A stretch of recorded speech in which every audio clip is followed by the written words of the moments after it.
What is up, YouTube? Brandon here. This is a little bit of an unusual video for me. Normally I'm not just yapping at the camera, but today I think that is worth doing because, as probably most of you don't know, I'm actually an attorney in my day job. I had a prior career in healthcare and I switched to law several years ago. So I work at a large law firm and I do regulatory practice in the healthcare space. The reason I'm making this video is because right about now, a lot of future law students are getting their acceptance letters and are contemplating where to go to law school. And if you're like me, the number one thing you do the moment you get accepted and decide to go to law school is you start researching how to do well in law school. I did the same thing. I talked to people. I researched as much as I could. So I'm hoping that I can shed some wisdom on how I did well in law school. Now, to be clear, there are different paths to do well in law school.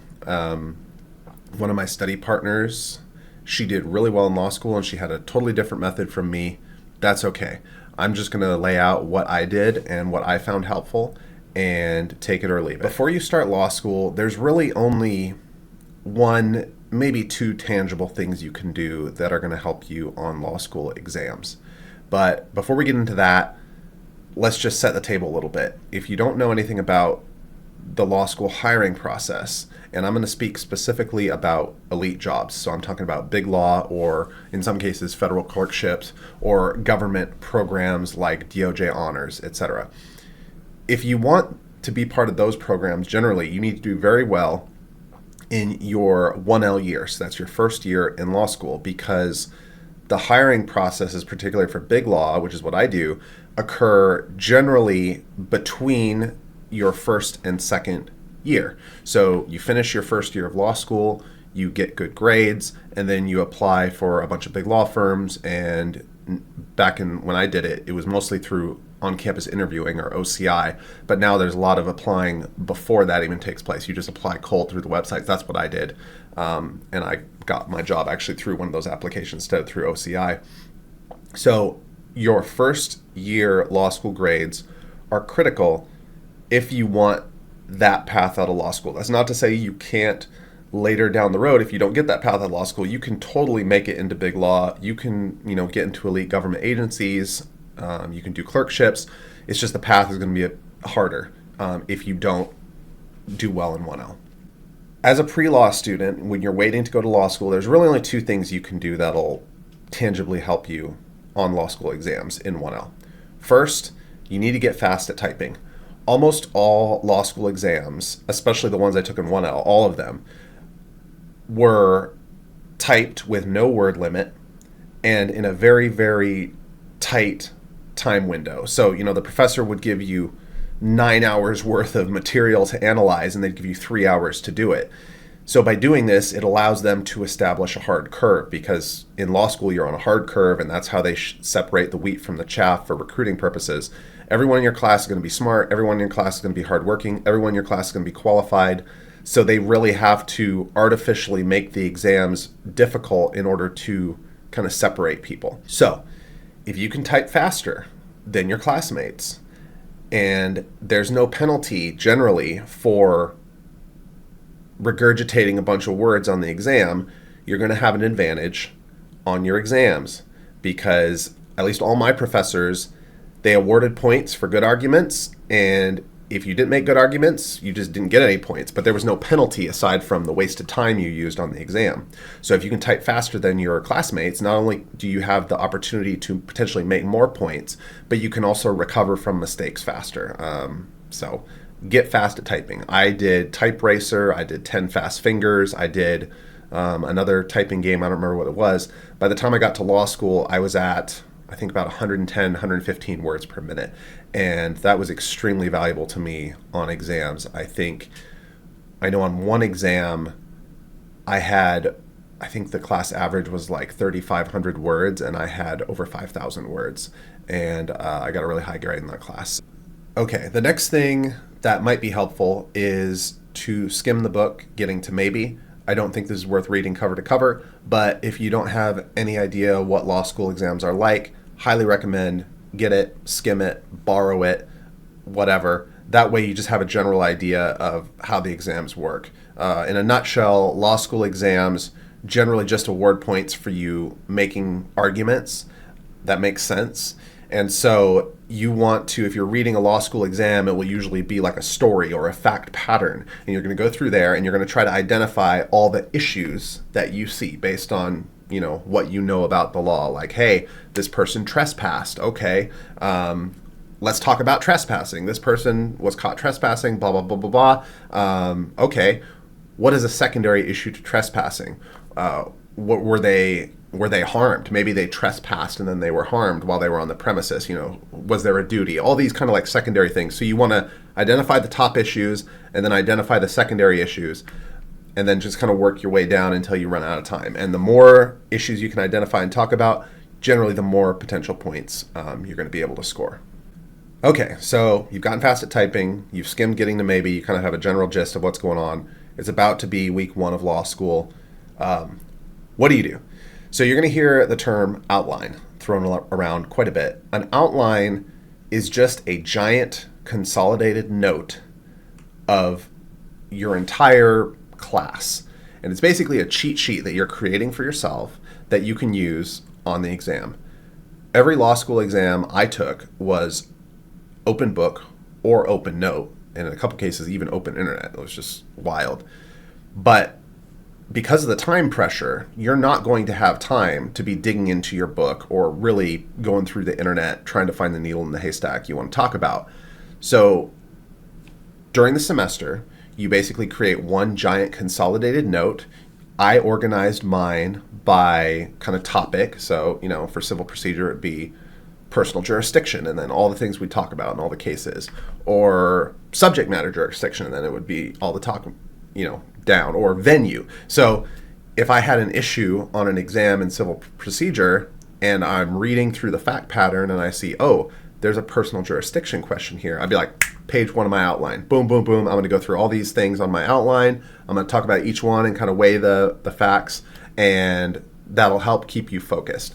Some people recommend creating your own outline from scratch. I do not recommend that because you don't know what you're doing. So what I did, and I was lucky someone told me to do this, I identified people who had done really well in previous recent classes, like the last 2-3 years, and I got their outlines, and then I looked at them and I found the one that I thought was the best in terms of just like the formatting of it, the style of it that made sense to me. And then I used that as my base. So I wasn't in class, taking tons of notes. I was in class paying attention to the professor, listening to what they had to say, and I had this outline already ready from a previous student, and I would annotate it during class if something came up that was explained better, or if the professor thought of a new hypothetical, I would note those things in a different color font in that outline. After class, I would go through the outline, usually later that day or that weekend, and I would manually edit it to incorporate the notes that I had taken, and I would kind of revise the outline just to make it make more sense to me. If something just made sense to me in my head, I just knew it, I would delete it from the outline. I would try to keep my outlines very short so that they could be used on exams. The last thing you want is to have a 70 or 80 page outline and you're fumbling through it on a 3-hour exam where you should be typing. So I kept all my outlines very short. I think my longest outline was con law, and it was barely over 20 pages. Everything else, I kept it very short, very concise. Like, here's the black letter law, here are the issues you need to hit, and that was pretty much it. So continuing on the theme of outlines, every, I'd say 2 to 3 weeks, I would manually rewrite my outline, start to finish. So I would open up the Word document with my outline in it, or with the donor outline that I had been annotating. And then I would open up a brand new clean Word document, and I would manually retype my outline line by line, just going through it. And that process really helped me in learning the law. It really helped me in refining my outline, making it very, very concise, being able to cut things out as I learned them. So I was like, oh, this is easy. I don't need my outline anymore. It really helped me with the structure, like designing it in a way that I could easily identify different portions. I had it color coded, so like cases were one color, regulations were another color. It was just very, very easy for me to find things quickly, and that is very, very important for the exam. The last thing I would say with outlines that really helped me is I am a visual learner, And so I created flowcharts for most of my classes. For anything that I could flowchart, I used Lucidchart. At the time, Lucidchart was free for students. I don't think it is anymore because I tried to log into it recently and it said like my account had, exceeded its free allotment. But when I was doing it, you could have as many charts in there as you wanted for free as a student. So I really took advantage of that. And I'm going to pop up an example of one of my flowcharts on the screen so you can kind of see what I did and why it was so helpful to me learning. All right, I hope you can see this on the screen. This is an example of an outline I created with a flowchart for LegReg, which is kind of an introductory administrative law class. So this is going over the process for analyzing challenges to legislative power, but this was when Chevron deference was still a thing. So this has a bunch of steps, which are probably no longer relevant. But as you can see here in the middle, this is the core, and I did all this myself from scratch. So creating this chart really helped me to understand how the law worked and where the forks in the law were. So as you can see, if I was doing an exam and I read through the problem and I saw, oh, does the case involve an agency or is it merely a court interpreting a statute? If I saw that, I would flag it. That's my top level issue. Hey, yes, this does involve an agency, but if it did not, here's what would happen. Boom, boom. So then that's potential points because I'm flagging that. I recognize that it could fork off here and it could fork off to here. So I would just flag that and then I'd move on. Yes, it involved an agency. Is the agency administering the statute? So that would be my second kind of level issue. Yes or no? If no, I'd talk about this. No, we go to Skidmore respect, blah, blah, blah. I'd regurgitate all this on the exam. If yes, move down to Mead. And then, just move on down through the flowchart. And at each of these levels, just talk about the fork. Like, which way do you think it should go? And even the way you don't think it should go, still talk about that. Like, if it went this way, here's what would happen. But I think it goes this way, so continue on down. So then you get all the way down, and eventually you get down to Chevron, which was this whole hot mess at the bottom. This has all been eliminated. And then over on this side, I had just created basically a toolkit of different useful things that I might, need quickly on the exam. So that's just an example of how I did a flowchart. I did these for contracts for 2025, whatever it is, for UCC 2025. I did these for the Erie Doctrine and civil procedure. I did these for all kinds of things, and I found them really helpful. So if you're a visual learner, highly recommend creating your own flowcharts. All right, so I just wanted to give an example of one of my outlines. This is for civil procedure. This is evaluating personal jurisdiction. So as you can see, if I identified a personal jurisdiction issue, here's how I would just go through it on my outline. Step 1, talk about all this stuff. Step 2, and then, the sub-steps are labeled in blue, and then all this analysis would happen. And I would go through all these steps as part of a personal jurisdiction question. So, you go through step 1, step 2, handle all these sub-issues, and you're going to nail it. So as you can see, just kind of go through, blah, blah, blah. So if any issue comes up, needs to be, so if there's a venue issue, same thing. Venue in state court, blah, blah, blah. And put it in your own words so that it makes sense to you. So yeah, there's a lot of this. I think I have another flow chart in here somewhere. Let me see.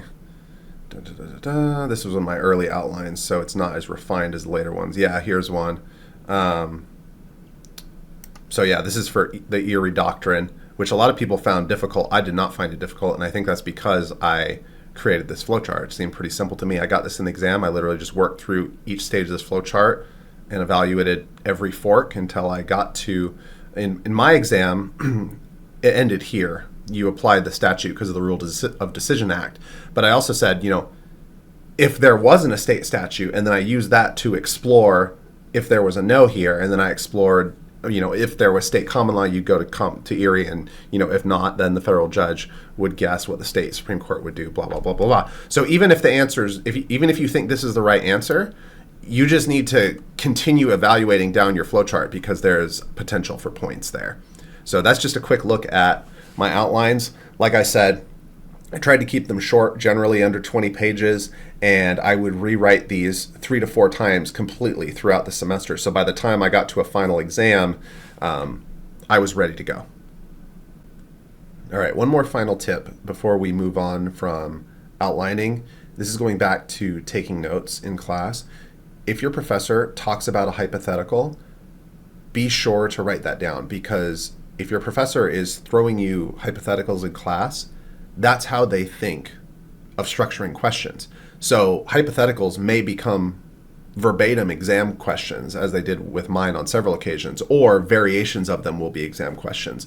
So I would, if I heard the professor ask a hypothetical or a variation of a hypothetical, that was always like code red for me. That was going in red font in my outline. It was getting highlighted in green or something that would stick out. I was not going to miss that. And then I would work through what the solution would be for those at a later time, just to make sure I understood how the professor was thinking. All right, so next is probably going to be my most controversial comment, which is from day one, you're probably going to have a class, an introductory class to law school, kind of an orientation type class, where they're going to talk about outlining cases, briefing cases. This is separate from doing your outline that we talked about previously. Outlining or briefing a case, especially briefing a case, involves reading through the case in detail. It could be, 50, 70 page case, and then going through and identifying the key facts and all the arguments and the dissents and what they talked about and how they argued it and blah, blah, blah, blah, blah, and basically writing a book report on that case. I did that once or twice in the first week or two of law school and never did it again. I did not personally think that outlining was a good use of my time. It felt like a lot of busy work. I used Quimby, which is basically it can be free or paid for service depending on your school. Some schools have them for free. Some schools require you to pay for it yourself if you want it. It's basically a repository of canned case briefs. So professional lawyers have gone through these cases, they've identified the key points, and they've written like a 1 or 2 page synopsis of it. And if you pay for the upgraded plan, or if your school has it as part of their student tuition package, then they actually have little animated YouTube style videos that explain it. So I just decided from early on, I wasn't going to waste time doing busy work briefing cases. I was just going to rely on Quimby and my previous outlines. And if I sucked on cold calls, that was fine, because at the end of the day, at least at the schools I went to, 100% of your grade is based on the final exam. There's no benefit to doing well on cold calls. Doing poorly on cold calls doesn't hurt you, aside from, if you have self-respect or self-esteem, which I didn't. So I didn't mind doing bad on cold calls. Like, I'm just here to do well in the exam. That's it. So I focused all my efforts on that, and I didn't get caught up in that busy work. That having been said, depending on how you learn, that may be what you have to do to learn. One of my study partners, she did that. She briefed every single case. She put in massive amount of hours per day. It was crazy. She did excellent, and that's what worked for her. But for me, I found it was better to focus on, refining my outline, taking practice exams, creating flowcharts, going to office hours, doing hypotheticals, all that kind of stuff, as opposed to just doing a lot of busy work. The next thing that I think is critical to doing well in 1L exams is taking some practice exams. And the first, month or two in law school, I would recommend just doing some practice questions. Just pull them, practice hypos from whatever. I pulled some off of just random online sources. They weren't necessarily my professors. Each of my professors had released 1 or 2 of their prior exams from recent years, so I saved those until later in the semester. I'd say maybe 2/3 through, and then I did 1 or 2 exams under exam conditions, like practice exams with my professor's prior exams, and one of my friends and I would trade and grade, so we could practice with our outlines under timed conditions. I'm trying to remember if we had the exam software at that point. I don't think we did. We got exam software access a week or 2 before finals, so that we could actually take a practice exam within the exam software, which I also took advantage of. But early on the semester, I just set a timer, use Microsoft Word, and use my printed out paper outline, because most classes won't let you use a digital outline. So you'll have your printed out outline and practice using it. I cannot stress enough how valuable that is, because until you have faced time pressure, you don't realize how inefficient you are at using your outline. You don't realize how you need to have a formula for how you are going to structure your responses. So a lot of people use IRAC. That's pretty much what I use, but I had it keep it mechanical. So I did my 1L at Emory Law School with Professor Freer, who's an absolute legend, and that's his thing. Keep it mechanical. And he gave us a formula to keep it mechanical for IRAC, so I'll give that to you. So IRAC stands for issue, rule, analysis, conclusion. Analysis is the most important, but all of them important. So he had a word structure he used. So for the I, the issue, you would say, the issue is, and then you state the facts. What is the issue? For the R, for the rule of law, you would say under, and then you'd cite the law. Verbatim, if you could. Next, for the analysis, you'd go here, and then you talk about here because of these facts and this law, blah, blah, blah, blah, blah. And you basically come to a conclusion, but then when you finish your analysis, you would conclude stating, therefore, because of this law and these facts, this is what I conclude. You don't want to waffle. Now, you can say, this is what I conclude, but you could argue this other side as well, and then you can branch off from that. But you always want to have a firm conclusion. So that was Professor Freer's formula. I used it to great effect both in law school and on the bar exam. So yeah, for IRAC, the issue here is, okay, that's the first one. For rule, you say under and then talk about it. For analysis, you go here and then you talk about how the rule equates to these facts. And then basically what your conclusion is. Because of what I already talked about, therefore, boom, boom, boom, boom, boom, lay it out and come to a conclusive position. So yeah, taking exams under time pressure will force you to become really mechanical with that, and will also help you refine your outline, cut stuff out that doesn't need to be there, reorganize it so things that you got lost, couldn't find, you can find easily. Taking exams under time constraints is really important. Next tip is you need to go to office hours. I know it sucks because you probably don't feel like you have a lot of free time. You do, if you want to. But go to office hours because your professors, generally a lot of people aren't going to go to office hours. So if you go there, you're going to get a really good idea of how they think. And at the end of the day, if you're regurgitating arguments that they like, you have more point potential than if you're regurgitating arguments they don't like. Now, you're going to get points either way as long as your arguments are reasonable. But if you're coming down on the side they would come down on, if you're speaking their language, there's just more potential for points there. I picked up multiple anecdotes from my professors in office hour or even in class, which I then regurgitated on the exam back to them to illustrate points that they had used to illustrate those points to me. And professors love that shit. So you get a lot better feel for what your professor likes and how they think if you go to office hours. Additionally, some professors, the nice ones, will actually kind of go through a practice problem. They won't go through your whole exam, but if you've done a practice problem and you come in and you say, hey, here's what I've done, will you take a look at it? Frequently they will. In fact, my contracts professor, loved her.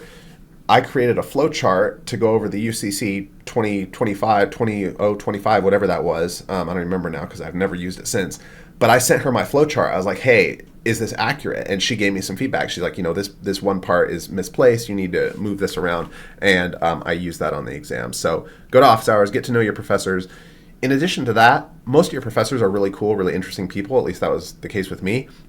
And it doesn't hurt to have them in your corner. Even now, I keep in touch with my professors I liked. I'll shoot them an email now and then, just let them know how I'm doing. And it's really nice to, these are people that if you go to an elite law school like I did, you're going to have access to these people for a limited time in your life, and you want to take advantage of that. So highly recommend going to all the office hours you can. All right. Next point has to do with the law school exams. My professors at my law school, so I went to 2 law schools. I did really well in 1L, so I actually transferred up after that from Emory to another school.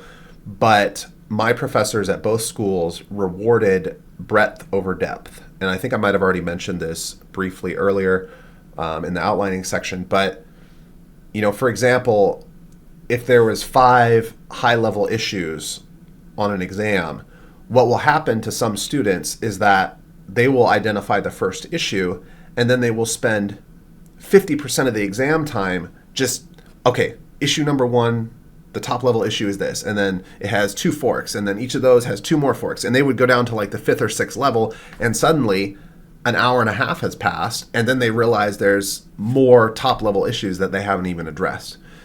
So the deeper into the weeds you get, generally speaking, now you have to talk to your professors, to be sure, but generally speaking, the deeper levels you get into sub-arguments, tertiary arguments, the less potential there is for points, because you're just getting really creative there. So the way I approached exams is I would open the exam, I would just read through the fact pattern, and I would just quickly jot down, like highlight, with a pencil or a highlighter if they let you have it, the highest level issues I identified. And then I would start creating a structure in the exam software. So I'd be like, here are the 5 top level issues I identified. 1, 2, 3, 4, 5. And then I would start attacking number 1 and then go through the sub issues. Number 2, go through the sub issues. But if I found myself getting into like 3rd, 4th level analysis, I would be like, all right, I have to stop. I need to move on to number 2. I need to get the 2nd level there, maybe the 3rd level, and then on to level 3. So I was actually never in a position in law school where I ran out of time and I didn't feel I had addressed all the top level issues that I had identified. Now, obviously, on a law school exam, you're going to miss a lot of issues. So I would miss tons of top level issues. But all the ones that I identified, I never got to a point where I felt like I had left points on the table with those. So be sure you get the top level issues and the secondary issues, and then if you want to get into the weeds, fine, but be very conscious of your time management with that, because most of the points are in the top couple layers. That was the case at both of my schools. All right, my last kind of specific tip for law school exams is you need to learn to love ambiguity. I loved gray area. If you see gray area in your, fact pattern, great. That's potential for points on both sides of the aisle. Also, if you see an issue that you think is simple, you're wrong. If you think you have that, if you think you know the answer, if you just go through the exam and you're like, yeah, it was obviously this and it was obviously that and boom, I'm done, you're doing it wrong, because it's not obvious. Your professor is not going to give you obvious things. I made this mistake. One of my favorite classes was contracts. One of my favorite professors was my contracts professor. And I just thought I had nailed that exam. That was actually the only exam in my first semester I didn't do well on. And that was my favorite class. I thought I had it nailed. But I was so confident that I knew the right answer that I didn't fully flesh out all the little chains that I could have. As I showed you earlier on the example flowchart, how you would want to argue, even if the answer you think is yes and you move to this side of the flowchart, you still want to argue the no side of the flowchart because there's potential points there. So on my contracts exam, I just went full on, this is the answer, this is the answer, this is the answer. I left a bunch of points on the table and I finished with a thoroughly median grade in that class. It was a big disappointment because that was my favorite class in my first semester. So learn to love ambiguity. If you see ambiguity, you should just be celebrating potential points. I'm not getting tripped up. And you just want to examine every possible angle you can, time permitting. All right, now I'm just going to kind of go over some general thoughts from 1L. So like I previously mentioned, I did really well in my first semester at law school, exceptionally well actually. And I attribute a lot of that to coming in with the mindset that I was going to do what I thought worked for me. And I wasn't going to get sucked into the work vortex that a lot of 1Ls seem to get sucked into. Keep your eye on the prize, which is the final exam. You should only be doing things that help you on the final exam. A lot of my classmates knew the law a lot better than I did going into exams, and probably still do. But I was better at taking tests and using my outline, and I knew what my professors wanted more than my classmates did. And I reaped the rewards of that for, since then throughout my career. So I did really well in my first semester. I was able to get a 1L Big Law Summer Associate out of that. And I was also able to transfer via early action, early decision just based on my first semester grades. So for my last 5 semesters in law school, I did not do nearly as much work as my first semester. For my last 5 semesters in law school, I pretty much mailed it in. And I had a great time in law school because of that. And the reason for that is because I got lucky in my first semester and I did things that worked for taking the final exam. I think each semester that goes on, I shouldn't say each semester. I think the second semester, it's harder to do well than the first semester, because the second semester, a bunch of excellent, smart students who made a mistake in their strategy in their first semester, thinking that the undergrad method of just doing a bunch of busy work, briefing a bunch of cases, spending all their time in the library was going to yield better results. They realize it didn't, so then they go back to the drawing board, they talk to the people who did well, or they revamp their strategy. So I think second, maybe third semester are really difficult compared to first semester. So I was able to kind of surprise everyone in first semester, and my strategy just worked out. So if you can do well in first semester, it sets you up for success going forward. It sets you up for a much better time in law school. Whew. All right. So I realized that was a lot. I was just sitting at home and I had some free time. My son went to bed early and I was supposed to be working on a memo, and then I didn't get feedback from the partner. So I'm just chilling tonight. And I figured I would kind of pay it forward a little bit, because I had some mentors who gave me similar advice to what I'm giving you. And I think it really helped me and set me up for success. So I hope this is helpful to everybody. And if this isn't your style, that's totally cool too. I'm happy to answer any questions down below about law school, transferring law schools, big law hiring, whatever you want to ask. I'll be as candid as I can. All right, thanks.